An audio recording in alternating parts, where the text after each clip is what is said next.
اعوذ باللہ من الشیطان الرجیم بسم اللہ الرحمن الرحیم قال رب اشرح لي صدری ویسر لی امری واحلل عقدۃ من لسانی یفقہوا قولی رب زدنی علما۔ عزیز طلبہ جماعت ہشتم، آج ہم سورہ انفال کا رکوع نمبر 3 پڑھنے جا رہے ہیں، اور اس رکوع مبارکہ کے اندر جو اہم مضامین ہیں ان کے بارے میں پہلے جان لیجئے۔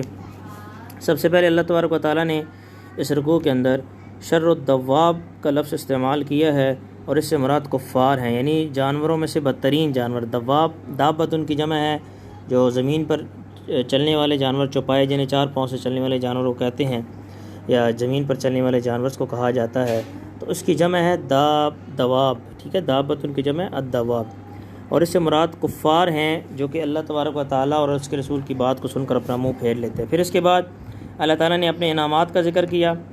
اس کے بعد سورہ انفال میں خیانت کا ذکر کیا کہ خیانت سے کیا مراد ہے، خیانت نہیں کرنی چاہیے، اللہ اس کے رسول سے خیانت سے کیا مراد ہے، اور آپس میں خیانت سے کیا مراد ہے، ان چیزوں کا ذکر ہو۔ سب سے پہلے ہم چلتے ہیں ان آیات کے ترجمے کی طرف۔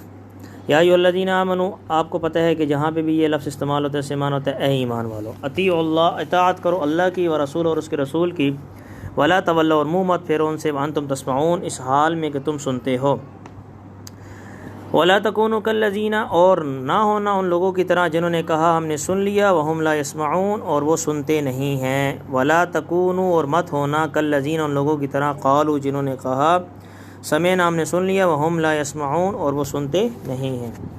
اگلی آیت میں اللہ تبارک و تعالیٰ فرما رہے ہیں کہ ان شر الدواب عند اللہ الصم الذین لا یعقلون، بے شک بدتر ہیں الدواب جانوروں میں سے، عند اللہ اللہ کے نزدیک، الصم بہرے گونگے، الذین لا یعقلون وہ لوگ جو سمجھتے نہیں ہیں، عقل نہیں رکھتے۔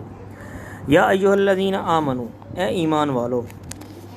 پھر اس کے اگلی آیت ہے ولو علم اللہ فیہم خیرا لاسمعہم، اور اگر جانتا یا سمجھتا اللہ فیہم ان میں خیرن بھلائی کو، لاسمعہم تو سنوا دیتا انہیں، ولو اسمعہم، اور اگر انہیں سنوا دیتا تو وہ پھر جاتے، وہم معرضون، اور وہ روگردانی کرنے والے ہیں، یعنی بغیر ہدایت کے اگر اللہ تعالیٰ بغیر صلاحیت حق کے ان کو سنوا دیتا تو پھر بھی ان کو یہ بات سمجھ میں نہیں آنی تھی، اور انہوں نے اس ایمان قبول نہیں کرنا تھا۔ یا ایھا الذین آمنوا، اے ایمان والو، استجیبوا، حکم قبول کرو، للہ اللہ کا، ورسول ولرسول اور اس کے رسول کا، اذا دعاکم جب پکارے تمہیں، لما یحییکم جس سے تمہیں زندہ کرتا ہے، وَاعْلَمُوا أَنَّ اللَّهَ يَحُولُ بَيْنَ، اور جان لو کہ اللہ تعالیٰ حائل ہے بین المرء آدمی کو اور اس کے دل کے درمیان، وَأَنَّهُ إِلَيْهِ تُحْشَرُونَ، اور یہ کہ اسی کی طرف تم کو جمع کیا جائے گا، یعنی اللہ کی طرف سے تم نے واپس لوٹ کر جانا ہے۔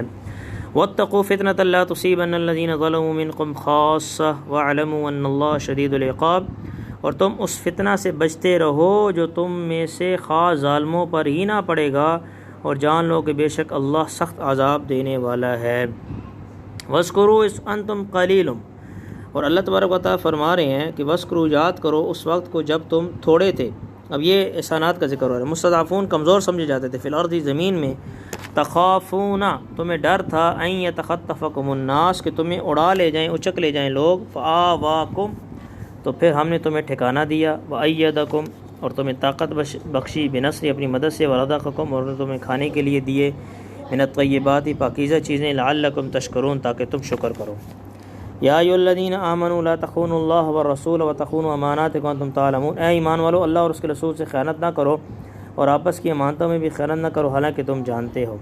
واعلموا انما اموالکم واولادکم فتنہ، اور جان لو کہ تمہارے مال اور تمہاری اولاد ایک امتحان ہے، اور بے شک اللہ بڑا اجر والا ہے، یعنی اللہ کے پاس بے شک بہت بڑا اجر موجود ہے۔ اس میں بچوں مختلف الفاظ کے معنی دیکھ لیں۔ شر و دواب کے معنی ہیں، شر کہتے ہیں، اشر کا معنی بدترین، اور دواب یہ دابتن کی جمع، اس سے مراد ہے چوپایا جانور۔ شر الدواب کے معنی تمام جانوروں سے زیادہ بدتر۔ استجیب، حکم مانو، حکم تعمیل کرو۔ یحول، حائل ہوتا ہے مستضعفون، ضعیف، کمزور۔ یتخطف، اچک لے گا۔ لا تخونوا کا معنی تم خیانت مت کرو۔ اس کے بعد الفاظ معانی کا یہ ہو گیا۔ اس کے بعد میں انشاءاللہ تعالیٰ بھی آپ کو اس رکوع کے سوالات کا جوابات ابھی آپ کو میں بھیجتا ہوں۔ بہت شکریہ، جزاک اللہ۔